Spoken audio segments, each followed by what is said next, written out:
परमात्मा ने इस मनुष्य मंदिर को अपने हाथ से बनाया और इसी मनुष्य मंदिर में अपनी चेतन मूर्ति जीवात्मा को बैठा। ये है सच्चा मंदिर, ये भगवान का बनाया और ईंट पत्थर वाला इंसान का बनाया। तो इंसान ने तो नकल की है, नकली बनाया और पत्थर की नकली मूर्ति लगा दी और मतलब यानी नकली सब बाहर में पूजा करना शुरू कर दिया। लेकिन वहां पर कोई देवता देवा मिले नहीं, कभी नहीं मिले।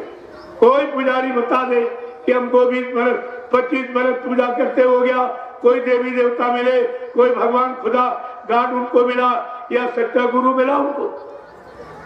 ये तो आपको सोचना चाहिए। तो मैं आपसे यही बताना चाहता हूँ कि भगवान अपने बनाए वाले मंदिर में रहेगा कि तुम्हारे ईंट पत्थर वाले में रहेगा। अगर कभी आया होता, रहा होता और रहता होता तो जरूर मिला होता किसी, तो किसी को मिला नहीं। यद्यप धर्म शास्त्रों ने भी ये अज्ञानता को दूर करने के लिए बड़ा इशारा किया। धर्म शास्त्रों में लिखा है, ना हम बसामी वैकुंठे योगिना हृदय नचा मम भक्ता यत्र गायन्ति तत्र तिष्ठामि नारदा। हे नारद, मैं यहाँ कहीं नहीं रहता जहाँ तुम हमके खोज रहे हो, ढूंढ रहे हो। न मैं कागज में रहता, न पानी में रहता, न पत्थर में रहता। मैं तो आत्मा स्वरूप इस तुम्हारे मनुष्य मंदिर में अंदर बैठा, अंश रूप में। आत्मा परमात्मा का अंश, ईश्वर अंश, जीव अविनाशी, चेतन अमल, सहज सुख राशि। ऐसी वो जीवात्मा है जो मनुष्य मंदिर में बैठी हुई। हमें आपको अंश रूप में परमात्मा हमें आजकाल से मिला हुआ, आत्मा स्वरूप में तो मिला है, लेकिन ये अंश अपने अंशी को कैसे प्राप्त करेगा? कैसे है? आप गंगा की बूंद ले आओ और हथेली पर रखो और कहो ये गंगा की बूंद, तो लोग कहेंगे गंगा की बूंद तो गंगा पे चली जा। कहते जा नहीं सकते। क्यों? कहते अलग हो गए। अलग होने पर शक्ति क्षीण हो जाती, कहा ये जा नहीं सकती। अगर कोई गंगा का जानकार रोज गंगा नहाने जाता हो, उसको आप बूंद दे दीजिए और वो बूंद जब गंगा में डाल देगा तो वो गंगा ही हो जाएगी। बूंद का सिद्ध खत्म, वो गंगा ही हो जाएगी। ठीक इसी तरह जब तक हमारी आपकी जीवात्मा मनुष्य शरीरों में अलग अलग है, तब तक वो जीवात्मा है। जिस दिन जीवात्मा के जानकार संत महात्मा मिल जाएंगे और जीवात्मा को परमात्मा से मिला देंगे तो ये जीवात्मा परमात्मा स्वरूप ही हो जाएगी, वो परमात्मा ही हो जाएगी। प्रेमियों, कितना बड़ा काम, और आप इस काम को समझ ही नहीं पाए। इशारे आप समझ नहीं पाए, वचनों को आप वचनों पर आप विश्वास कर नहीं पाए। तो देखो हकीकत से, सत्यता से कितनी दूर आप चले गए और अभी चले जा रहे हो। अभी आप रुक नहीं पा रहे हो, अभी चले जा रहे हो। फिर जब वापस लौटना होगा, दूरी ज्यादा हो जाएगी, समय शरीर का पूरा हो जाएगा, फिर आप वापस लौट नहीं पाओगे, आप वापस भी नहीं आ सकते हो। देखो कितना बड़ा नुकसान किया और अब भी कर रहे हो। पहले भी जानकारी दी गई, उसको आपने नहीं जाना। आज फिर से दोबारा ये जानकारी का अवसर आपको मिला, अभी आप नहीं चेत रहे। कितना काल का सख्त पहरा तुम्हारे पर, कि दयाल का एक वचन भी तुम्हारे समझ में न पहले आया न आ जा रहा। तो आपको तो समझना चाहिए कि ऐसे जीव, बाबा जी ने क्या कहा था, जो नहीं माने हुकुम हमारा, उनके मन को काल समारा। जो मेरे हुकुम आदेश को नहीं मानेगा, न हम पर विश्वास करेगा, अपने स्वार्थ लोभ लालच के लिए अपने आदेश मनाएगा। कहा बच्चा एक काल के जीव हैं, इनसे बहुत होशियार रहना। लेकिन आपने सद्गुरु दाता दयालु के बच्चों को संभाल के रखा है। अगर इन बच्चों को संभाल के रखा होता, कोई नकली गुरु बनकर दाढ़ी बाल बढ़ाकर गुरु का कपड़ा पहनकर आपको धोखा दे नहीं सकता। अगर तुम्हारे पास वचन होते तो वचन पूरी पहचान कराते, पूरी पहचान देते वचन। तो यह सब जानकारी रखनी चाहिए थी। गोस्वामी महाराज ने रामचरितमानस के माध्यम से यही बताया कि अन्य युगों में जीवों को सुख कर्म अच्छे कर्म कराने के लिए कथा वार्ता सुनाई जाती, लेकिन कलयुग में सत्संग जारी किया संतों ने सत्संग सुनाया, ज्ञानी विद्वानों ने कथा वार्ता सुनाई। वो जानकारी अच्छे शुभ कर्मों की थी। जब तुम शरीर इंद्रियों से शुभ कर्म नेक अच्छे कर्म करोगे, पूजा पाठ तीर्थ व्रत दान हवन जब तक गंगा स्नान करोगे तो क्या मिलेगा? मान मिलेगा, सम्मान मान मिलेगा, सम्मान मिलेगा, सामान मिलेगा। अगर आत्मा से भजन करोगे तो भगवान मिलेगा। ये भगवान मिलने वाली जुक्ति, वो सम्मान सामान मिलने वाली, चाहे दोनों कर लो चाहे करो। संत महापुरुष किसी भी रास्ते का खंडन नहीं करते, दोनों की व्याख्या करते हैं, जानकारी देते। तो कहा जब शरीर इंद्रियों से करोगे शरीर इंद्रियों को लाभ मिलेगा, जीवात्मा से करोगे तो जीवात्मा को लाभ मिलेगा। तो बिल्कुल सीधी बात है, जिससे करोगे उसको लाभ मिलेगा। तो आप अभी तक यही नहीं समझ पाए हो कि पूजा पाठ का मतलब क्या है और भजन का मतलब क्या। पूजा पाठ सिखाई गई थी, जानते थे आगे कलयुग आएगा, संत महापुरुषों आएंगे, उनकी पहचान बेचारा कलयुग का जीव नहीं कर पाएगा, तो ये शुभ कर्म पहले से आपको सिखाएगा। जब अच्छे नेक भले शुभ कर्म करते रहोगे तो तुम्हारा शरीर शुद्ध होगा, तन शुद्ध होगा, मन शुद्ध होगा, इंद्रियां शुद्ध होगी, खान पान और भाव विचार और संग सोबत सब तुम्हारी शुद्ध होगी, तुम्हारे कर्म भी शुद्ध होंगे, तो तुम संत महात्माओं को पहचान सकोगे। ये संतों की पहचान के लिए कराया गया, ये भगवान से मिलने के लिए नहीं, संतों की पहचान। जो भगवान परमात्मा खुदा गाठ सबको जानते, जब वो मिल जाएंगे उनकी पहचान कर लोगे, उनकी संग सोबत कर लोगे, उनके वचनों को मान लोगे, और जब चलने लगोगे तो वो तुमको ईश्वर ब्रह्म पार ब्रह्म महाकाल और सत्पुरुष सबसे मिला देगी। देखो सबसे मिलाने का काम करने आए, लेकिन हमने आपने तुरी को नहीं पहचान पाया, उनको बिल्कुल जान ही नहीं पाए आप किस काम के लिए आए कि नहीं आए। ये कितनी बड़ी जानकारी, लेकिन सब बेचारे भूल गए, किसी को नहीं मालूम। तो जरा गोस्वामी महाराज ने हम सब कलयुग के जीवों को जगाने के लिए रामचरितमानस की रचना की। 7 शब्दों में लिखा है, परमात्मा को कौन मिलाएगा, परमात्मा से कौन मिलाएगा, परमात्मा किसको मिलेगा, मिलाने वाले कौन होंगे, उनको क्या कहते। उत्तरकांड में क्या लिखा कि सतगुरु दे बचन भी स्वाता और संयम ना विषय की आशा। कागज सदगुरु रूपी वैद्य मिल जाए, वो सारी बीमारी विषय भोगों की समाप्त कर देंगे और नाम योग भोग से नाम योग की तरफ तुम्हें लगा देंगे। अगर सदगुरु रूपी वैद्य मिल जाए तो ये सारी बीमारी भोगों की, ये खुजली है भोगों की, ये सब खत्म करा दी और भोगों से तुम्हारे मन को हटाकर यानी नाम योग में लगाएगी, नाम की साधना में।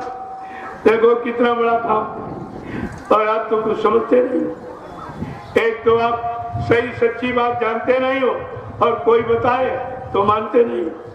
2 बीमारी तो आप में पहले से, यही तो आपको समझना चाहिए।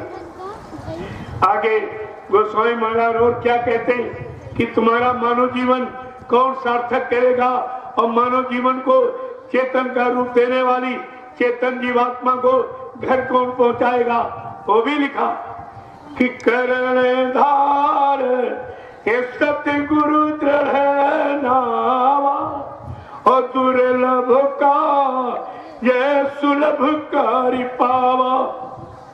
कहते जिन्होंने अपने जीवन का मार्गदर्शक पथ प्रदर्शक डायरेक्टर सदगुरु को बनाया। उनका ये मानव जीवन सार्थक हो जाएगा। मानव जीवन को चेतन का रूप देने वाली चेतन जीवात्मा का उद्धार भी हो जाएगा। यानी शरीर का सुधार और जीवात्मा का उद्धार, ये दोनों काम कर देंगे। लेकिन कौन करेगा?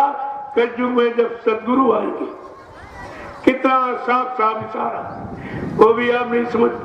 भूतकाल को जाना नहीं और वर्तमान में इनको माना नहीं, इसलिए हमारा आपका भविष्य अंधकार में खड़ा हो गया। अब इसे प्रकाश उजाले में कौन लाएगा? ये सब समझने की चीज। जब गंभीरता के साथ विचार करोगे तो आपकी समझ में सब आ जाएगा। इसलिए प्रेमियों, जब समय खराब आता, कहीं से बचने का कोई रास्ता नहीं मिलता, कोई बचाने वाला हमदर्द दिखाई नहीं देता, तो अंततोगत्वा हमारा इतिहास बता रहा है कि समय के जगह नाम का सहारा लिया। जब भक्त प्रहलाद पर आपत्ति आई, उसके पिता ने ही उसको मार डालने का पूरा प्रयास, पूरी कहानियां पढ़ चुके।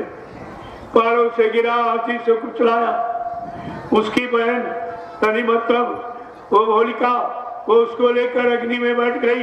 अब क्या मालूम कि सच्चे भक्त की रक्षा होती है और बाकी का विनाश हो जाता। ये भी पहचान आपको मिली कि भक्त यानी प्रहलाद का कोई बाल बांका नहीं कर सका। फिर उसने अंतिम उपाय सोचा। हिरण्यकश्यप ने प्रहलाद को मार डालने के लिए एक लोहे का पोल, एक खंबा अग्नि में जलाकर एकदम लाल कर दिया और जल्लादों से कहा, इसी खंबे में प्रहलाद को बांध दो।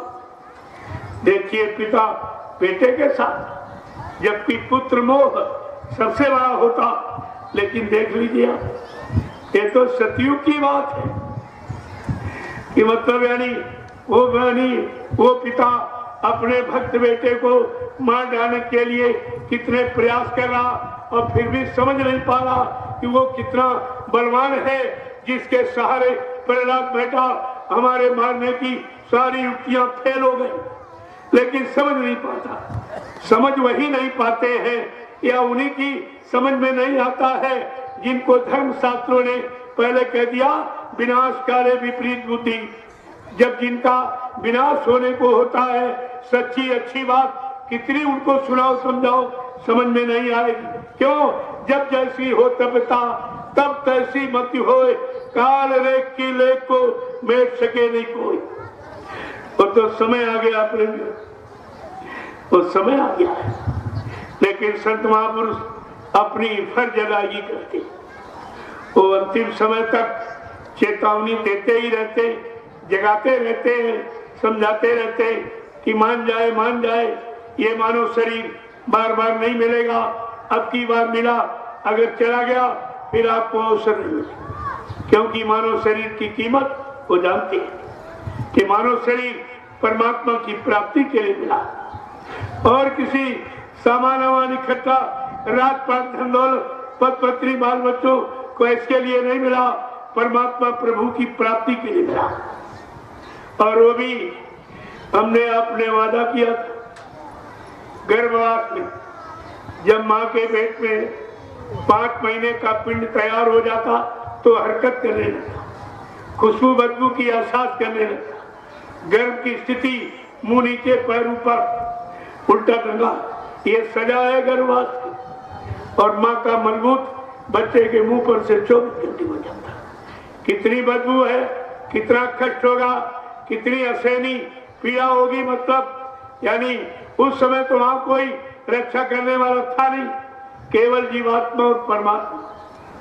तो हम सब जीवात्माओं ने वादा क्या किया, जरा ये भी तो सुन लो कि गर्भवास में हमने अपने वादा किससे किया? प्रभु से वादा किया। जबकि त्रेता में राम नाम प्रभु नाम कोई जानता भी नहीं था, लेकिन जीवात्मा ने किससे वादा किया है? प्रभु से वादा किया। और क्या प्रार्थना की प्रभु से? गर्भवास में गोसाई महाराज ने क्या लिखा रामचरितमानस में कि जीवात्मा ने प्रभु से क्या कहा? अब प्रभु कृपा हाँ करो यही भांति, और सब ताजी भाजा ने करब दिन राती। हमने आपने क्या वादा किया है? ऐ प्रभु, ऐ मालिक, हमको इस नरक कुंड से बात कर। बहुत बदबू है, बड़ी हसेनी पीड़ा है, आप इस दुख से, इन नरक कुंड से हमें बाहर कर दो। तो प्रभु ने पूछा, अरे हमने तो बहुत बार तुमको बाहर किया, यहाँ तो तुम कष्ट मुसीबत में, आपत्ति में प्रार्थना करती हो, जब बाहर चली जाती हो माया की चकाचौंध में तुम हमको भूल जाती हो। कह रही अब की बार मानव शरीर का सौभाग्य मिला, जब मैं बाहर जाऊंगी दिन रात तुम्हारा भजन करूंगी। आप भजन का वादा करके आए और पूजा करने लगे। पूजा का वादा नहीं किया, भजन का वादा किया। ये यादगार सब संत महापुरुषों ने हमें आपको दिलाई, लेकिन आपने किसी की बातें नहीं मानी।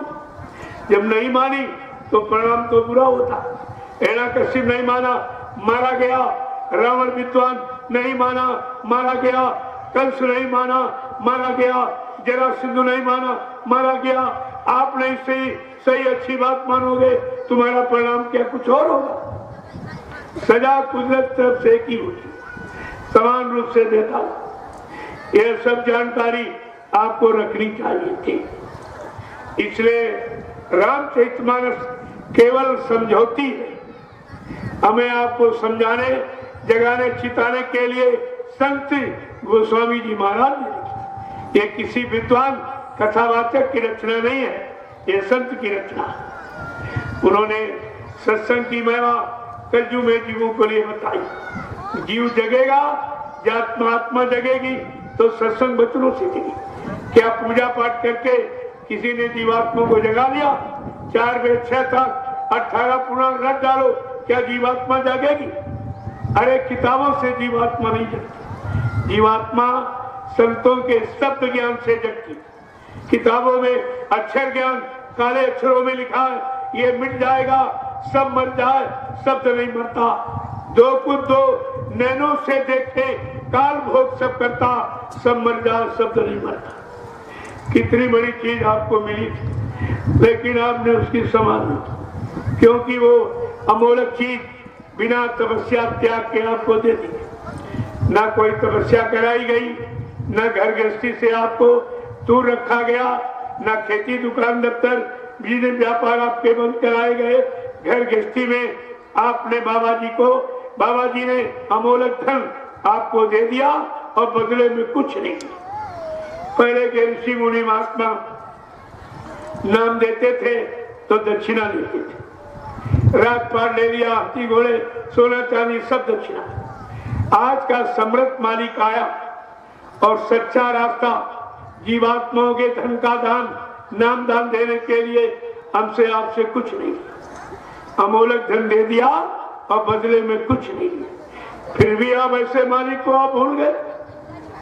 कैसे आप पहचानोगे? कितने तरीकों से, कितने दृष्टांतों से, यानी कितना प्रमाण आपको देकर कैसे आपको समझाया जाए? आप कैसे जगोगे? कब अपने घर की तरफ मुखातिर होगे? अपने घर जाने का होश कब आएगा? यानी आप अपने अंदर जिज्ञासा प्रेरणा कब पैदा हो? कभी तो आपकी समझ में आता नहीं। गोस्वामी जी महाराज ने इसीलिए हम सब कलयुग के जीवों को जगाने के लिए रामचरितमानस की रचना किया और उसमें उत्तरकांड को लिखकर सारे प्रश्नों का उत्तर, सारी समस्याओं का समाधान बता दिया। लेकिन आपने उनके वचनों को भी नहीं पढ़ा नहीं, बांटा जाता दूसरे के लिए, पढ़ा जाता अपने, और सब ये बात के दूसरों को सुनाए। इनकी समझ में एक भी शब्द नहीं आया। रामचरितमानस का एक भी शब्द किसी के बस की बात नहीं है जो जान जाए, क्योंकि वो संत रचना। जब संत सदगुरु के वचन सुनोगे, उनके द्वारा दी हुई नाम की युक्ति, जब आत्मा के घाट पर बैठ के कमाई करोगे, जब दिव्य ज्ञान होगा, शब्द ज्ञान, तब तुम्हारी समझ में आएगा। ऐसे बांटने से कुछ नहीं होगा। अब कुछ हुआ भी नहीं, किसी का कोई काम तो नहीं हुआ। गोस्वामी महाराज बराबर जगा रहे हैं, क्या कह रहे हैं कि बड़े भाग पायो सत्संगा और विनय प्रयास होए भव भंगा। क्या कह रहे हैं? विनय प्रयास, तुम्हें कोई प्रयास नहीं करना, केवल सत्संग वचनों को समझ लो, अपने जीवन में उतार लो, तो तुम्हें कुछ नहीं करना। वो करने वाला जो करने आया है वो सब करके दिखा देगा। केवल अपनी जगह खड़े रहे। कहा था पड़े रहो दरबार में, धक्का धनी के खाओ, कबहू दीन दयाल के भनक पड़ेगी कान। कहा था बच्चा तुम दरबार में पड़े रहना, खड़े रहना, अड़े रहना, कभी न कभी मालिक की दया तुम्हारे पर हो ही जाएगी। तुम खड़े रहे हो, न कोई खड़ा रहा न पड़ा रहा, ये सब के सब भाग खड़े हुए, कोई इधर भाग गया, कोई उधर भाग गया, कोई उधर भाग गया। क्या गुरु आदेश आपने माना? अगर खड़े पड़े रहते तो कभी न कभी दया दृष्टि हो ही जाती। जैसे लोग समुद्र का स्नान करने जाते, समुद्र में घुस के कोई नहीं नहा सकता, वो अथाह है, डुबो देगा आपको। तो हम आप कहाँ बैठते हैं? लहरों का इंतजार करते, ज्वार भाटा जिसे कहते। ज्वार भाटा आता वो निशान बना देता, तो वहां के रहने वाले कहते ये निशान यहाँ पर बैठे रहो, वो आएगा, उसकी धारा आएगी, ज्वार भाटा लहरें आपको स्नान करा के चली जाएगी, तुम्हें करने की कुछ जरूरत नहीं।